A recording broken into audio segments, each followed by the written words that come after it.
Intact manifold. কে যেন সে সময় বলতে যে বেঁধে গেছে ইনটেক ম্যানিফোল্ড। ইনটেক ম্যানিফোল্ডে আর আর থাকে কি, যেটা দিয়ে ধোঁয়া বেরোয় যায়, পোড়া গ্যাস যেটা দিয়ে বেরোয় যায়, সেটা হচ্ছে এক্সজস্ট ম্যানিফোল্ড। যেটা দিয়ে পরিশুদ্ধ এয়ার ফুয়েল মিক্সচার সিলিন্ডার লাইনারের ভিতরে প্রবেশ করে, সেটা হচ্ছে ইনটেক ম্যানিফোল্ড। এখানে অবশ্যই ইনটেক বাল্ব আছে, সে নিয়ন্ত্রণ করে কখন বাতাস ঢুকবে কি কখন ঢুকবে না।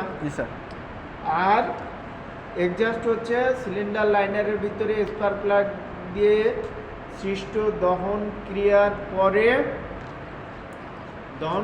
পরে সৃষ্ট ধোঁয়াকে এক্সজস্ট বাল্ব খুলে এক্সজস্ট পোর্ট দিয়ে বের করে। এই জন্য ওর নাম হচ্ছে এক্সজস্ট ম্যানিফোল্ড। ঠিক আছে, তাহলে এর সাথে সাথে দুটো জিনিসের নাম জানলাম, একটা হচ্ছে ইনটেক বাল্ব আর একটা হচ্ছে এক্সজস্ট বাল্ব।